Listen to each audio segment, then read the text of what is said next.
دیکھو اللہ تعالیٰ نے جو ہمیں قرآن میں آیات بتائی ہیں یہ سب ہمیں اللہ کی طرف کھینچتی ہیں کہ ہم اللہ کے بن کے رہیں، جیسا جیسے اللہ کہہ رہا ہے ویسے کریں، اپنے عمل کو درست کریں۔ سورہ بقرہ میں اللہ کا ارشاد ہے لَيْسَ الْبِرَّ أَن تُوَلُّوا وُجُوهَكُمْ قِبَلَ الْمَشْرِقِ وَالْمَغْرِبِ وَلَكِنَّ الْبِرَّ مَنْ آمَنَ بِاللَّهِ وَالْيَوْمِ الْآخِرِ وَالْمَلَائِكَةِ وَالْكِتَابِ وَالنَّبِيِّينَ۔ فرمایا ادھر ادھر منہ کر لینا یہ کوئی نیکی نہیں ہے، اصل نیکی یہ کہ پہلے اپنا ایمان درست کرو اور پھر اقام الصلاۃ وآت الزکاۃ والموفون بعہدہم، نماز قائم کرو، زکوٰۃ دو، معاہدوں کی پابندی کرو، وآت المال علی حبہ، صرف اللہ سے محبت کی بیس پر قربا رشتہ داروں کو پیسے دو، یتامى یتیموں کو کھلاؤ، یتیموں پہ خرچ کرو، والمساکین مسکینوں کو کھلاؤ، ابن السبیل مسافروں پر خرچ کرو، الو نہ بناؤ مسافر کو کہ اس کو کیا پتا یہاں کے ریٹ کا تو الو بناؤ اس کو، ایسا نہیں، مسافروں کا خیال کرو، 4 قسم کے طبقے پر احسان کرو اور نماز بھی قائم کرو اور زکوٰۃ الگ سے دو، اور والصابرین فی البأساء والضراء، کوئی پریشانی آئے تو صبر کرو، چاہے وہ مالی پریشانی ہو، فی البأساء والضراء جسمانی پریشانی، حین البأس اگر میدان جنگ میں لڑنا پڑے تو میدان جنگ میں صبر سے لڑو، اولئک الذین صدقوا، اللہ فرماتے ہیں جن لوگوں کی یہ صفات ہیں یہ ہیں سچے ایمان کے دعوے میں۔ کو بھی ایک یعنی یوں سمجھیں کہ ایک فیشن ہوتا ہے نا، مختلف قسم کے موسموں میں مختلف قسم کی ایکٹیویٹیز ہوتی ہیں، محرم میں ہمارے ایک نئی قسم کی ایکٹیویٹیز ہوتی ہیں، ربیع الاول میں الگ قسم کے مسلمان بنے ہوتے ہیں ہم لوگ۔ 2 مہینے خاص طور پر ایسے ہیں جس میں یہ 2 مہینے کی جتنی ہماری ایکٹیویٹیز ہیں وہ سب ہم اخپل طریقے سے گزارتے ہیں، جس طرح اللہ اس کے رسول نے بتایا اس طرح سے ہم میں کسی کی یوم ولادت یا یوم شہادت یا یوم وفات اس کو کوئی اہمیت نہیں دی گئی ہے، اگر دی گئی ہوتی تو سب سے پہلے محمد صلی اللہ علیہ وسلم کا یوم وفات کا دن ایسا تھا کہ اس پہ ہمیں غم منانے کا حکم دیا جاتا، یوم ولادت ایسی تھی جس پہ ہمیں خوشی منانے کا حکم دیا جاتا۔ آپ صلی اللہ علیہ وسلم کو خواب آیا تھا جس میں بتایا گیا کہ آپ کے نواسے حضرت حسین جو جنت کے سرداروں کے نوجوانوں کے سردار ہیں ان کو آپ کی امت شہید کرے گی، تو آپ بلک بلک کے رونے لگے۔ اس سے بعض لوگ استدلال کرتے ہیں دیکھو غم حسین میں رونا چاہیے، یاد رکھو نبی صلی اللہ علیہ وسلم کو جب اطلاع ملی آپ کو غم ہوا آپ روئے، تو جب بھی کوئی غم کسی کو پہنچتا ہے اس کی آنکھوں سے آنسو نکلنا یہ نیچرل ہے، تو ایسی خبر کو سن کے آپ کو رونا آ جائے تو یہ سنت ہے، اس میں کوئی حرج نہیں ہے۔ لیکن کیا ہر سال نبی صلی اللہ علیہ وسلم سال اسی تاریخ میں دوبارہ روئے پھر اسی تاریخ میں دوبارہ روئے؟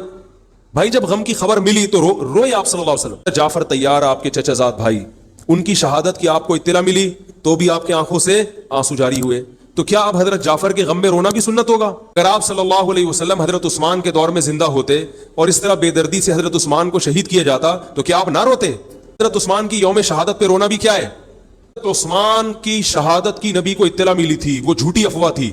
صلح حدیبیہ کے موقع پر صلی اللہ علیہ وسلم نے حضرت عثمان کو قاصد بنا کے بھیجا، اطلاع ملی کہ ان کو شہید کر دیا، آپ ایسا درد اور ایسا غضبناک ہوئے کہ آپ نے 1400 صحابہ سے موت پر بیعت کی۔ جب آپ کو سچی مچی کی اطلاع ملتی کہ واقعی ابھی تو افواہ تھی، صلی اللہ علیہ وسلم کو حقیقت میں اطلاع ملتی کہ آپ شہید ہو گئے، تو کیا آپ نہ روتے؟ آپ صلی اللہ علیہ وسلم کو اپنی نواسی آپ کی گود میں تھی، اس کا انتقال ہوا، آپ کی آنکھوں سے آنسو جاری ہوئے۔ صحابہ نے کہا یا رسول اللہ آپ تو ہمیں صبر کی تلقین کرتے ہیں، آج آپ رو رہے ہیں، کی رحمت ہے بھائی، اولاد ہے میری۔ تو کیا جب حضرت وہ جو آپ صلی اللہ علیہ وسلم کی نواسی کا انتقال کی تاریخ آئے گی تو ہم سب روئیں گے بیٹھ کے؟ تو کہاں کی کہاں لگا دیتے ہیں۔ دیکھو ہر بدعت کو جائز کرنے کے لیے نا کچھ دلیل ہر ایک کو مل جاتی ہے۔ تو میں بار بار کہتا ہوں جو شیعہ حضرات ہیں ان کا مسلک ہے، وہ تو صحابہ کو نہیں مانتے، ان کا جو مسلک ہے ان کو کرنے دیں، ان کے کام میں ٹانگ نہ اڑائیں، نہ ان سے بحث کریں، نہ ان کے کام میں ٹانگ اڑائیں، بولے بھائی آپ کا مسلک ہے آپ کریں۔ میں کہتا ہوں جو سنی لوگ ہیں جن کے اصول ہی الگ ہیں ان سے، وہ یہ سب کیوں کر رہے ہیں؟ بھائی یا تو ادھر ہو جاؤ شیعہ بن جاؤ، کس نے روکا ہے؟ کوئی گورنمنٹ کی طرف سے پابندی تھوڑی ہے، پابندی نہیں ہے، آپ شیعہ بن جائے کوئی نہیں روکے گا آپ کو۔ شیعہ سنی بننا چاہے اسے کوئی نہیں روکتا، کوئی سنی شیعہ بننا چاہے اسے کوئی نہیں روکتا، لیکن جب آپ سنی ہیں تو پھر آپ کو ان اصولوں پہ چلنا پڑے گا جو اہل سنت والجماعت اور علماء نے بتائے ہیں۔ اہل سنت والجماعت کے ہاں رونا عبادت نہیں ہے۔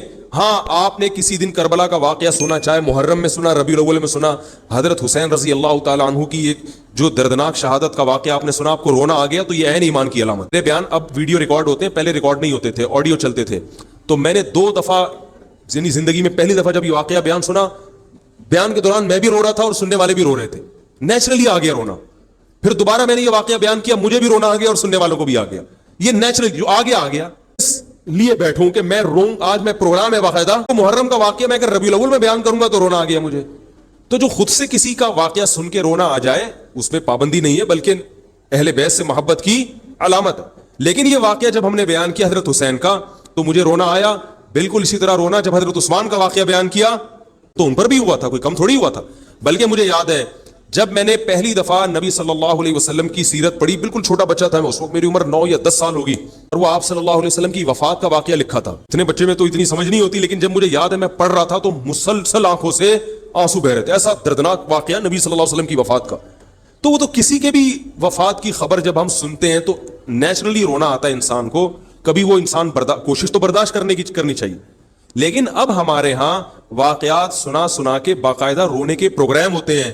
یہ اسلام کی تعلیمات نہیں ہے, یہ اسلام کی تعلیمات نہیں ہے, کیونکہ اسلام میں صبر کا حکم ہے. جو خود سے رونا آ جائے نا انسان کو, وہ ایک نیچرلی ہے. اور کربلا کا واقعہ صرف اس نیت سے بیان کرنا کہ تاکہ میں بھی رہوں آپ بھی رہو, یہ غلط ہے. اہل سنت والجماعت کے ہاں یہ اسلامی تعلیمات کے منافی ہے. میں آ رہی ہے بات کہ نہیں آ رہی؟ اور کسی مخصوص دن کے ساتھ تو ویسے بھی خاص نہیں ہے. ایسے بھی شریعت میں صحیح بخاری مسلم کی حدیث ہے, آپ صلی اللہ علیہ وسلم نے نوحہ کرنے والی عورتوں پہ نیاحہ کہتے ہیں چیخنا چلانا. کو پتہ ہے زمانے جاہلیت میں جب کسی کی میت ہوتی تھی تو باقاعدہ پیسے دے کے عورتوں کو رلوایا جاتا تھا. آج بھی بہت جگہوں پہ یہ ہو رہا ہے. نبی نے تو ان عورتوں پہ لعنت کی جو فری میں روتی ہیں, پیسے دے کے نہیں, جو فری میں میت پہ روتی ہیں. اور چیخ چلا کے رونا تو ویسے ہی حرام ہے اسلام میں. میت پہ جب بھی نبی صلی اللہ علیہ وسلم روئے ہیں آپ کی آنکھوں سے آنسو, بس چیخ چلا کے نہیں روئے ہیں. جعفر طیار بھی تو اہل بیت میں سے تھے.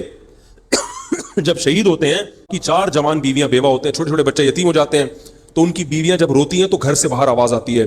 آپ نے پہلی دفعہ سمجھایا جا کے سے بولو اپنی آوازوں کو پس کرو. جب دوبارہ تو آپ نے فرمایا منہ پہ خاک پھینک دو جا کے. ان کا جو رشتہ حضرت جعفر طیار سے تھا وہ ہمارا نہیں ہے, ہم تو بہت دور کے ہیں. اہل بیت سے جو جتنا ان کی بیویوں کا رشتہ ہے اتنا تو ہمارا نہیں ہے نا. ان کو چیخ کے رونے کی اجازت نہیں تھی. اور آج ہمارے یہاں کیسے ہوتا ہے, ہاں ہاں ہو چیخ رہے ہیں, پیٹ رہے ہیں. گریبان چاک کرنا اسلام میں حرام ہے, روتے ہوئے چاک کرنا, اس پہ لعنت ہے نبی صلی اللہ علیہ وسلم کی. آج گریبان بھی چاک ہو رہا ہے, رو بھی رہے ہیں, پیٹ بھی رہے ہیں. تو بھائی وہ شیعہ حضرات کا ایک مسلک ہے, ان کی رائے ہے, ان کو ان کی رائے پہ چلنے دو. آپ جو اہل سنت والجماعت کو فالو کرتے ہو تو یا تو ادھر ہو جاؤ یا درمیان میلہ لٹکو. درمیانی آدمی کہیں کبھی نہیں ہوتا. درمیان کی جو جنس ہے وہ کہیں کی ہوتی ہے. بیچارہ نہ مرد سے شادی کر سکتا ہے نہ عورت سے. وہ کہتا ہے یا اللہ اگر مجھے آپشن دیتا یا تو ادھر کر دیتا, یا وہ تو ایک اللہ نے آزمائش بنا دی اس کو بیچارے کو. وہ آزمائش ہے, اسی آزمائش پہ اس کو قیامت کے دن اجر ملے گا. اپنے اختیار سے انسان بیچ کا بننے کی کوشش کرے, یہ ٹھیک نہیں ہوتا. اپنے اختیار سے یا تو شیعہ بن جاؤ یا پورے سنی بن جاؤ. سنت حدیث کی کتابوں کو فالو کرتے ہیں, اور جو ہماری بخاری مسلم ہے شیعہ حضرات نہیں مانتے ان کتابوں کو, وہ نہیں فالو کرتے ان کو. تو ہم تو ان کو فالو کرتے ہیں. اگر آپ کہتے ہو میں نہیں مانتا ان حدیثوں کو تو پھر بہت ساری چیزیں اور بھی ہیں وہ بھی چھوڑ دو. پھر آپ یہ بات پھر وہ بھی چھوڑ دو. تو ہم تو ان کتابوں کو فالو کرتے ہیں. ہمارے نبی صلی اللہ علیہ وسلم کے حکام ہیں میت پہ رونا پیٹنا منع. جب حضرت حسین رضی اللہ تعالی عنہ کا قتل ہوا ہے کربلا میں, اور یقیناً یہ بہت بڑا بدترین ظلم تھا تاریخ کا, تو حضرت جو آپ کے اہل بیت جو باقی بچ گئے تھے ان کا کیا ری ایکشن تھا, جو صحیح اسناد سے جو چیزیں ثابت ہیں ان کا کیا ری ایکٹ تھا. کیا امام زین العابدین نے اس طرح سے نوحے کیے تھے کہ آپ نے سینوں کو پیٹا تھا؟ انہوں نے صبر کیا تھا, اور یہی اہل بیت کی شان تھی. تبھی تو قرآن کے الفاظ کیا ہیں کہ نیکی صرف یہ نہیں ادھر ادھر منہ کر کے نمازیں پڑھ لو, بلکہ والصابرین فی البأساء, جو ٹھانیوں کے وقت کیا کرتے ہیں, صبر. تو ہماری نظر میں حضرت حسین کا قتل بھی ایک بہت بڑی ٹینشن, بہت بڑی پریشانی, مگر اس پر ہمیں صبر کا حکم ہے. اگر ہمارے اندر انتقام کی طاقت ہوتی تو انتقام لے لیتے. ہم تو بھی قاتلان حسین تھے, ہمیں پتا چلتا کہ یہ ہے, ہم انتقام لیتے ان سے. انتقام نہیں لے, وہ تو چلے گئے دنیا سے اپنے ٹھکانوں کو. جو جس نے جہنم رسید ہونا تھا وہ تو جہنم رسید ہو چکا ہے. حضرت حسین رضی اللہ تعالیٰ عنہ کو شہادت کی برکت سے جنت کے جوانوں کا سردار بنا دیا. جس کا جو ٹھکانہ تھا, جس ملعون نے جہاں جانا تھا وہ چلا گیا.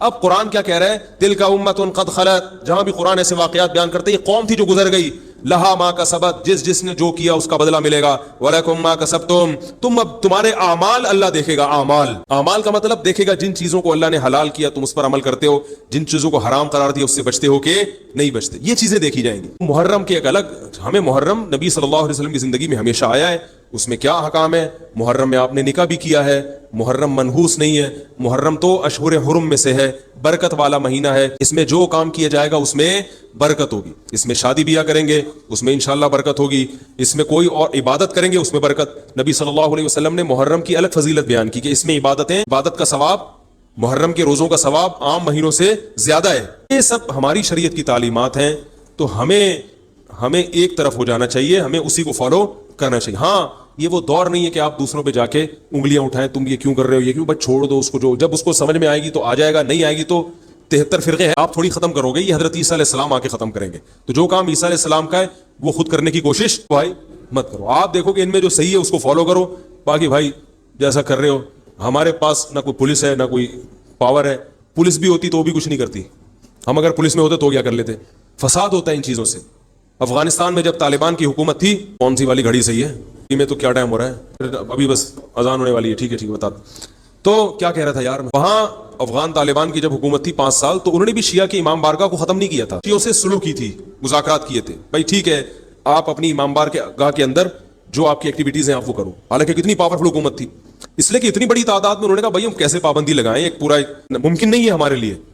گورنمنٹ کے لیے بہت سی چیزیں ممکن نہیں ہوتی, پابندیاں نہیں لگا سکتی گورنمنٹ, تو طالبان نہیں ختم کر سکے. حالانکہ طالبان سنی مسلک کے تھے اور وہ شیعہ بالکل ایک.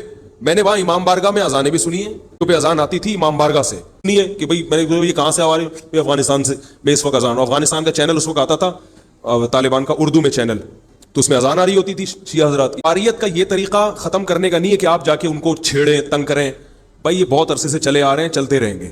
جو صحیح ہوگا اس کو حضرت عیسیٰ علیہ السلام نافذ کر دیں گے, جو غلط کو ڈیلیٹ کر دیں گے خود ہی. ہم غلط ہوئے تو حضرت عیسیٰ علیہ السلام سب سے پہلے ہماری گردنیں اڑا کے ہمیں ڈیلیٹ کر دیں گے, ٹھیک ہے نا. اگر وہ غلط ہوئے تو ان کو ختم کر دیں گے, تو یہ ان کا کام ہے. آج کسی کے بس میں یہ نہیں ہے. تو میں یہ اس لیے کہہ رہا ہوں کہ لڑو مت, گالی گلوچ مت کرو, فیس بک پہ ایک دوسرے کے خلاف نیگیٹو کمنٹس مت کرو, کیونکہ ہم اختلافات کے متحمل نہیں ہیں. ہمیں بہرحال قومی سطح پہ ایک ہی بن کے رہنا ہے. پاکستان کے مقابلے میں جو ہمارے دشمن ہیں ان کے مقابلے میں ہمیں ایک بن کے رہنا. جہاں تک مذہب کا تعلق ہے, بھائی آپ کا مسلک اجازت دیتا ہے آپ کریں, ہمارا مسلک ہمیں اس کی اجازت, ہمارا مسلک ہمیں ماتم دیکھنے کی بھی اجازت نہیں دیتا. سمجھ میں آ رہی ہے بات, دیکھنے کی بھی اجازت نہیں, ہم دیکھیں گے بھی نہیں. آپ کا مسلک ہے آپ کریں. تو لڑنا بھڑنا نہیں ہے. میں صرف یہ کہہ رہا ہوں کہ ایک طرف ہو جاؤ, یا ادھر یا تو بھائی ادھر ہو جاؤ. تو ہم یہ چیزوں کو غلط سمجھتے ہیں, نہ ماتم کو جائز سمجھتے ہیں, نہ رونے پیٹنے کو جائز سمجھتے ہیں. جس طرح سے رویا جا رہا ہے, کسی کو واقعہ کربلا سن کے رونا آ جائے, یہ ایمان کی علامت ہے اہل بیت. لیکن یہ کوئی سنت عمل نہیں ہے کہ باقاعدہ اس کو رلانے کے لیے آرڈر پہ بٹھایا جائے کہ چلو کربلا کا واقعہ سن کے رونا سنت ہے تو آپ بیٹھو تو رو. لفظوں میں اسلام کو ڈیفائن کیا ہے کہ کلو من الطیبات, پاکیزہ کھاؤ اور عمل بھی پاکیزہ کرو. تو جو اصل بات میں یہ محرم ہی کے حوالے سے یہ آیت کا میں نے انتخاب کیا تھا. جب آپ پاکیزہ کام کریں گے اور پاکیزہ کھائیں گے, اس سے آپ لوگوں کو اچھے لگیں گے اور لوگوں کا دل چاہے گا کہ آپ جیسے بن جائیں. ساری بات ایک مثال دیتا ہوں. دیکھو کوئی بھنگی ہو جو بیچارہ ہر وقت گندگی میں رہتا ہو, اسے آپ سمجھائیں کہ یار اچھی زندگی گزارو, صاف ستھرے ہو جاؤ. آپ نے کسی دن اس کو نہلا دیا, بہترین کپڑے ڈیٹول سے نہلایا, سروس کروائی, کیونکہ اسے ایک کام کر رہا ہے تو وہ سروس کے بغیر دھلے گا نہیں. سروس کروائی آپ نے اس کی, خوب نہلا دھلا کے اس پہ اسپرے چھڑک دیا آپ نے, اور 3 دن تک کنٹینیو یہی کام کیا, تو آپ مجھے بتاؤ اس کو برا فیل ہوگا یا اچھا فیل ہوگا؟ کہے گا یار بڑا مزہ آیا. اس کے دل میں اپنے کام سے نفرت پیدا ہونا شروع ہو جائے گی. تو اچھی چیز میں, اچھی طہارت میں, پاکی میں اللہ نے اٹریکشن رکھی ہے. صاف ستھرا آدمی اچھا لگتا ہے, گندا اچھا لگتا ہے؟ صاف ستھرا اچھا لگتا ہے. تو صاف ستھرے اعمال والا بھی انسان کو اچھا لگتا ہے. تو اللہ تعالیٰ نے اسلام کو جو ڈیفائن کیا 2 لفظوں میں, اچھا کھاؤ اور عمل اچھا کرو. کیا مطلب؟ ایسا کام کرو کہ غیر مسلم تمہاری طرف مائل ہو کہ یار یہ بڑے اچھے ہیں. ایسی رسم اسلام میں جس کو دیکھ کر وحشت ہوتی ہو, اس کا مطلب ہے وہ اسلام. کوئی بھی آپ ایسا عمل کر رہے ہیں, لیبل اسلام کا لگا رہے ہیں, مگر اسے دیکھ کر غیر مسلم کو گھنٹوں گھنٹوں سمجھانا پڑتا ہے یہ کیوں ہو رہا ہے. اس کا مطلب ہے کہ یہ اسلام نا بھائی نہیں ہے. بتاؤ محرم میں جو کچھ ہو رہا ہے, یہ غیر مسلم کو اسلام کی طرف مائل کرے گا یہ عمل؟ یعنی کوئی غیر مسلم اسے دیکھ کے مسلمان ہوگا کہ یار ماشاءاللہ بڑا زبردست اسلام ہے؟ افسوس ہمیں اس پر ہے. دیکھو جن کا مسلک ہے, جن کا فقہ ہے, وہ جو کچھ کر رہے ہیں انہیں کرنے دو.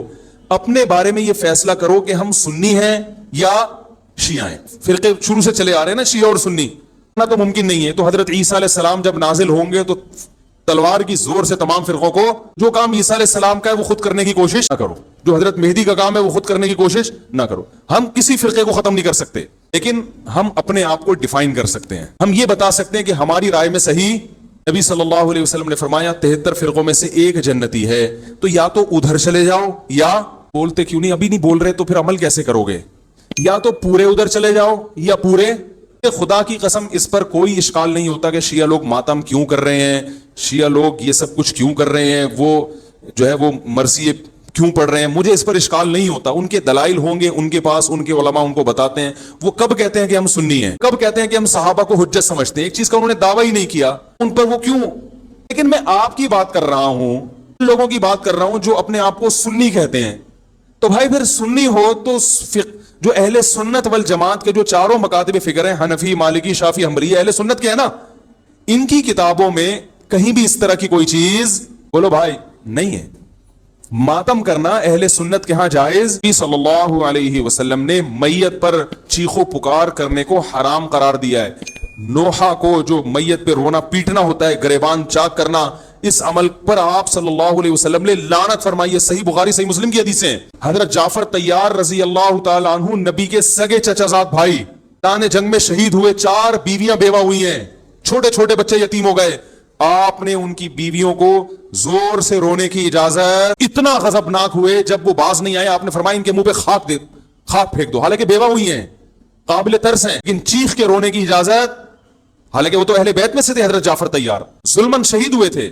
ہماری نظر میں حضرت حسین رضی اللہ تعالی عنہ کا قتل کربلا میں یہ تاریخ کا بدترین ظلم، یہ بدترین ظلم کہ آپ غیر مسلموں کے ہاتھوں شہید نہیں ہوئے بلکہ ان لوگوں کے ہاتھوں شہید ہوئے جو اپنے آپ کو مسلمان کہتے تھے، اور مسلمانوں کی قیادت اس وقت ان کے ہاتھ میں تھی، ان کے ہاتھ میں تھی۔ اس ظلم پہ اہل سنت والجماعت کے ہاں جو سنی ہیں، ان کے چاروں مکاتب فکر کے ہاں نہ رونے پیٹنے کی اجازت، نہ نوحہ کرنے کی اجازت، اور نہ میرے بھائی ماتم کرنے کی اجازت۔ میرے بھائی آپ لوگ اللہ کا واسطہ محرم میں مرثیے نہ لگائیں۔ ہر گاڑی میں کوئی نوحہ چل رہا ہے، کوئی شیعہ ہے تو ٹھیک ہے وہ کرے، سنیوں پہ یہ کام زیب نہیں دیتا، کیونکہ یہ منافقت ہے۔ پتہ ہی نہیں چل رہا آپ ادھر ہو یا آپ کا مسلک کہیں نہیں پتہ چل رہا ہمیں۔ ایک مسلک کو فالو کرو۔ منحوس مہینہ نہیں، ہمارے ہاں محترم مہینہ ہے، مبارک مہینہ ہے۔ امہات المومنین میں سے بعض کی اس مہینے میں شادی ہوئی ہے۔ شہادت کو نحوست نہیں سمجھتے۔ 10 محرم پہلے سے مبارک تھا، حضرت حسین کی شہادت کی وجہ سے اور مبارک بن گیا، منحوس نہیں بنا۔ مبارک عمل ہے، منحوس نہیں ہے۔ ہم اس مہینے میں کالے کپڑے نہیں پہنیں گے، ہم اس مہینے میں خوشیاں منانے کو جائز سمجھتے ہیں۔ ان کو حسین سے محبت نہیں ہے۔ محبت کا جو طریقہ حسین نے بتایا اس طریقے پہ عمل کرنا حسین سے محبت ہے۔ جو طریقہ حسین سے ثابت نہیں ہے اس طریقے پہ ان کو منانا یہ محبت کا طریقہ ہماری رائے میں نہیں ہے۔ یہ بات کہ نہیں آ رہی ہے۔ اور ایک میں وضاحت کر کے بیان کو ختم کروں، بھائی یہ کوشش کریں گے نا، اس کی محرم نہ منحوس مہینہ ہے، نہ اس میں بلائیں نازل ہوتی ہیں، اس میں خوشیاں منانا بھی جائز ہے، اس میں نکاح کرنا، شادی کرنا بھی درست ہے۔ یہ جو مشہور ہے محرم کی شادی ناکام ہوتی ہے، 100% غلط ہے۔ جو شیعہ حضرات ہیں وہ بچیں اس سے۔ ہمارے ہاں یہ بالکل اس کی اجازت ہے، آپ محرم میں نکاح بھی کریں، محرم میں آپ اپنے بچوں کا عقیقہ بھی کریں، آپ اس جو ہے جو بھی خوشیاں ہیں آپ اس کی کریں، تاکہ اسلام کا جو رخ ہے نا، اسلام میں کوئی مہینہ منحوس نہیں ہے، تاکہ غیر مسلموں کے سامنے کم از کم ہماری طرف سے جو اسلام پیش ہو وہ یہ والا ہو، ان کی طرف سے وہ والا ہو، غیر مسلم کے پاس آپشن ہو کہ بھائی دیکھ لو ان میں جو اچھا لگتا ہے وہ والا اسلام آپ فالو کر لو، لیکن آپ بھی ویسے ہی بن گئے تو پھر اسلام کا ایک رخ جائے گا ان کے سامنے۔ سمجھ رہے کہ نہیں سمجھ رہے؟ اس لیے یہ گھروں میں مرثیے نہ لگایا کریں۔ نیتوں پہ نوحہ کرنا، غم منانا ہماری شریعت میں پسندیدہ، 3 دن تک تعزیت ہے بس، اس کے بعد نہیں۔ اور عورت کے لیے شوہر کے مرنے پر 4 مہینے 10 دن